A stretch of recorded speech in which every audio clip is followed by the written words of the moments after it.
আজ ভয়াল ২৯শে এপ্রিল, উপকূলবাসীর দুঃস্বপ্নের দিন।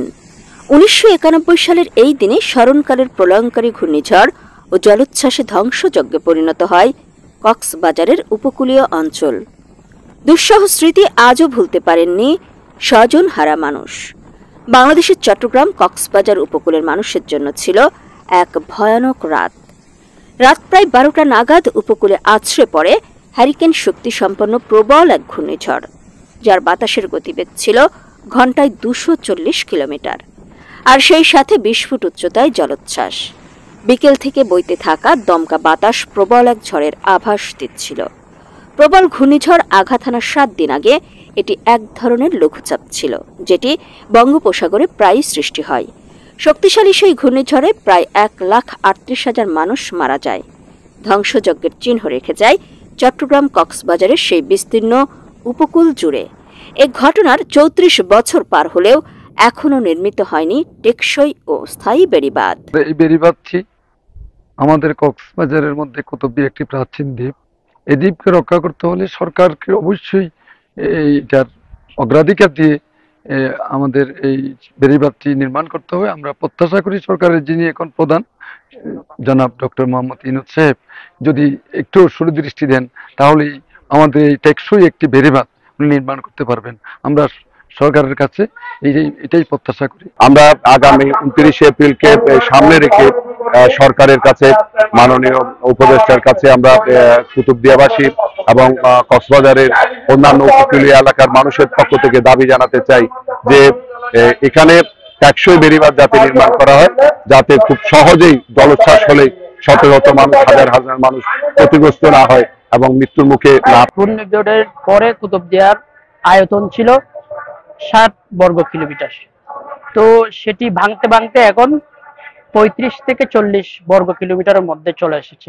কেবল সরকারি হিসেবেই এই ঝড়ে উপকূলের ১,৩৮,৮৮২ জনের মৃত্যুর কথা বলা হলেও এর সংখ্যা আরও বেশি। মারা গেছে অগণিত গবাদি পশু, চিরতরে ঘরবাড়ি হারা হয়েছেন হাজারো মানুষ, আশ্রয়হীন হয়ে পড়েছেন প্রায় ১ কোটি মানুষ।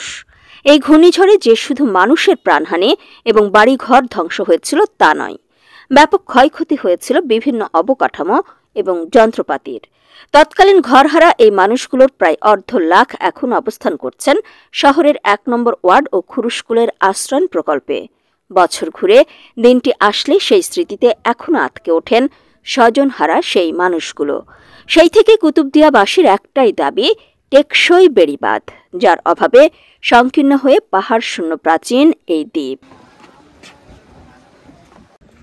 মাই মল্লা করলে আরা বেশি গুজরে হাঁদিরে বাজে আরা তো আইজা হাঁদা যাইয়ে দিন এখানে গোষ্ঠী দরদন মানুষজন মরাইন দেখিলে আরা বেশি হাঁদি আইজা হাঁদি দে মইলামি হলো এরা হাতর তোমাদের তোয়ানে বেদে আরা ন জানি আরা গদ যেত রাইতে এত গদ্দর ভাঙে যেত রাইতে এত গদ্দর ভাঙে বাই যখন আরা গিয়ে আরা বাতে এনভার আজ জামাইতে কুমরি গই এখন বুঝবো না মাঝে গুজরে এই মানিকে খোঁজাছির দেখাইনা বাড়ি যে মানুষ মারা গিয়ে মানুষের অবস্থা এই গদ্দর অবস্থা দেখিয়ে রে আরা দুনিয়া যাই ওদিকে আসলে আমরা যে আরা কে হাই দে শুধুমাত্র হাই দে ডাবর মালা যে মরা মানুষ মরা হাইরে কি আর হারাইয়ে কি আর মা হারাইয়ে কি আর বোন হারাইয়ে ভাই হারাইয়ে বেতনে দিচ্ছে সালত ওড়ে মানে হজর মতো নয়।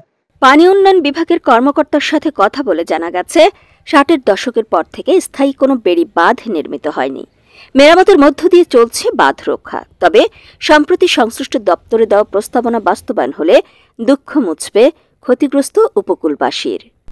৬০-এর দশকের পর থেকে আমাদের হচ্ছে বড় রকমের ওরকম কোনো কাজ কুতুবদিয়াতে আমরা আসলে করতে পারি নাই। মেনটেনেন্স করে মোটামুটি বাঁধকে রক্ষা করা হয়ে আসছিল এতদিন থেকে। তো ইতিমধ্যে আমরা একটা স্টাডি সম্পন্ন করেছি কুতুবদিয়া এবং মহেশখালী নিয়ে, যেটা আমরা গত এপ্রিলের ১৫ তারিখে আমরা এটা হচ্ছে আমাদের পানি উন্নয়ন বোর্ডে আমরা জমা দিয়েছি। এটা প্রস্তাবনা প্রস্তুত হয়ে যাবে খুব শীঘ্রই। এই দুটো যদি অনুমোদন হয়ে যায় তাহলে আশা করি অঞ্চলের যে বেড়িবাঁধের যে সমস্যা এটা সমাধান হয়ে যাবে। স্বাধীন বাংলাদেশে কোনো প্রাকৃতিক দুর্যোগে একসাথে এত মানুষ কখনো মারা যায়নি। সেই ঝড়ের পর ক্ষতি কাটিয়ে উঠে জীবন স্বাভাবিক করতে কয়েক বছর সময় লেগেছিল চট্টগ্রাম কক্সবাজার উপকূলীয় মানুষের। আর সেজন্যই বাংলাদেশের মানুষের প্রাকৃতিক দুর্যোগের ইতিহাসে 1991 সালের 29 এপ্রিল ভয়াল রাত হিসেবেই পরিচিত, কিন্তু তারপরও সেই উপকূল রয়েছে আজও অরক্ষিত। নির্মিত হয়নি স্থায়ী ও টেকসই বেড়িবাঁধ।